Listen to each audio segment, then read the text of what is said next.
Okay, this is part 3 of Federalist number 25. I'll start with the paragraph that says, "Here I expect we shall be told that the militia of the country is its natural bulwark and would be at all times equal to the national defense. This doctrine in substance had like to have lost us our independence. It costs millions to the United States that might have been saved. The facts which from our own experience forbid a reliance of this kind are too recent to permit us to be the dupes of such a suggestion. The steady operation of war against a regular and disciplined army can only be successfully conducted by a force of the same kind. Consideration of economy not less than of stability and vigor confirm this position." Let me read this again.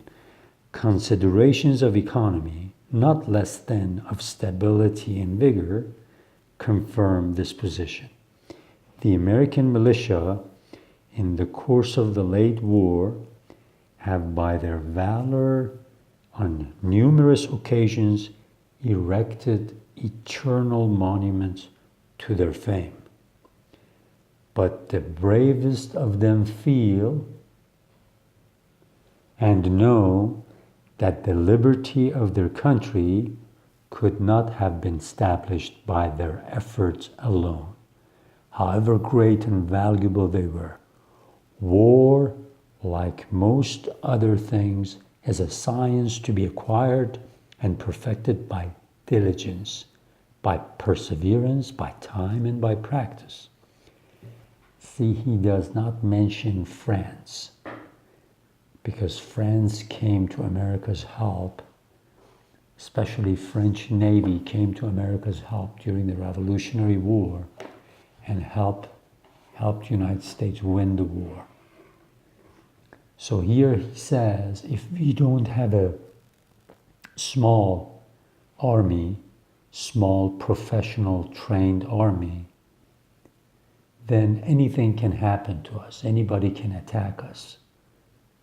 He says, if you count on the militia, you're going to be totally disappointed because we just fought a war using our militias, even though they were brave, even though they gave all they had.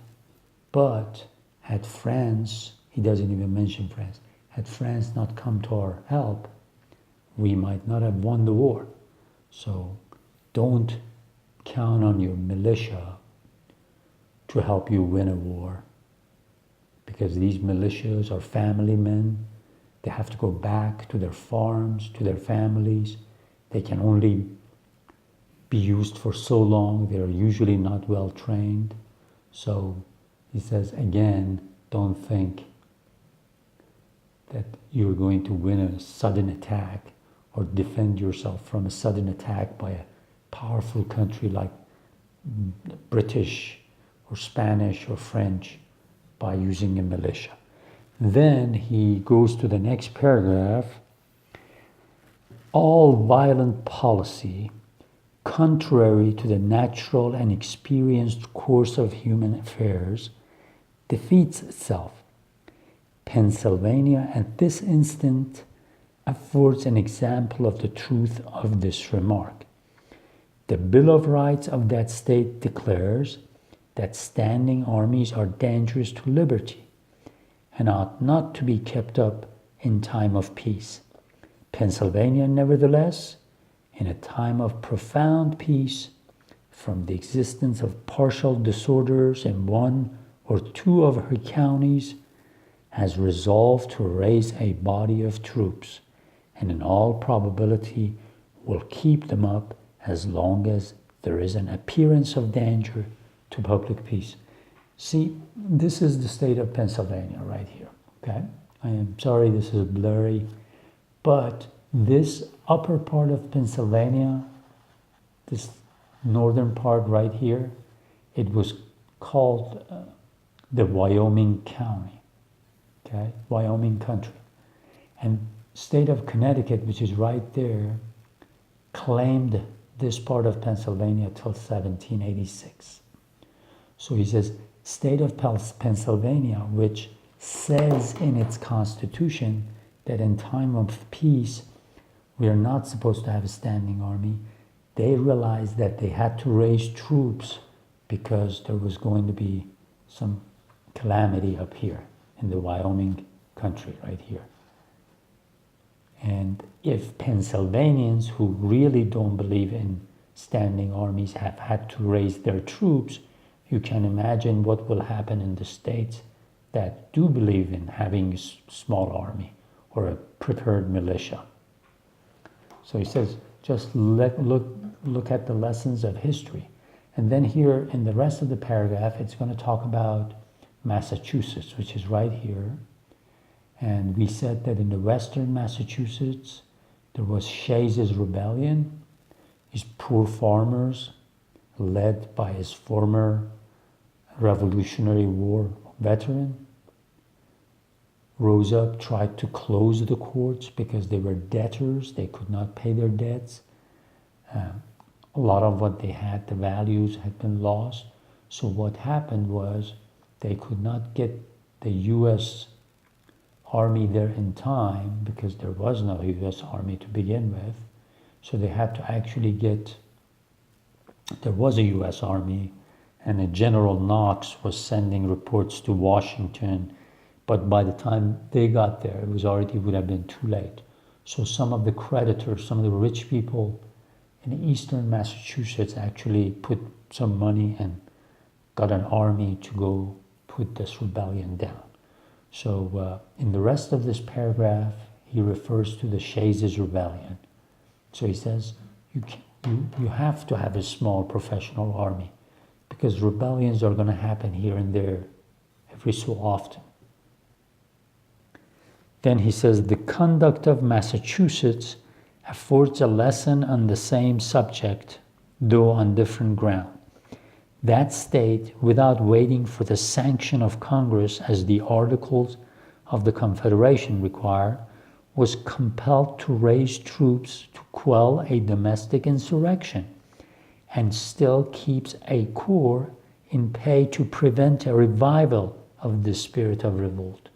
So see, they're still keeping a corps of soldiers at hand, so in case there's a renewal of insurrection, they can put it down.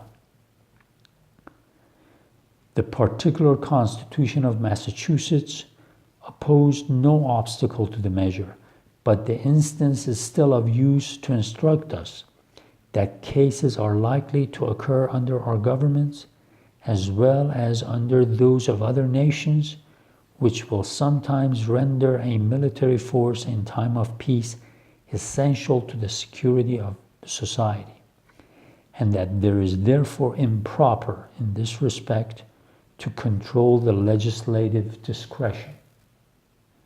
It also teaches us in its application to the United States how little the rights of a feeble government are likely to be respected even by its own constituents. And it teaches us, in addition to the rest, how unequal parchment provisions are to struggle with public necessity. So he says we should learn by now that if you can't even sometimes keep your own people happy, and every once in a while they have insurrections, you better be careful when a strong army from outside comes and invades your country. Then you really have to have a trained military, a professional military. So that's a reminder. And also he says that sometimes when you write a constitution down, okay, when you put stuff in the Constitution, if you don't have enough force to back it up, then it just becomes a parchment barrier. When people start disrespecting it, if you cannot punish them, then it just becomes a worthless piece of paper. So keep that in mind. And then it goes to the last paragraph. It was a fundamental maxim. Oh, let me read this in part 4.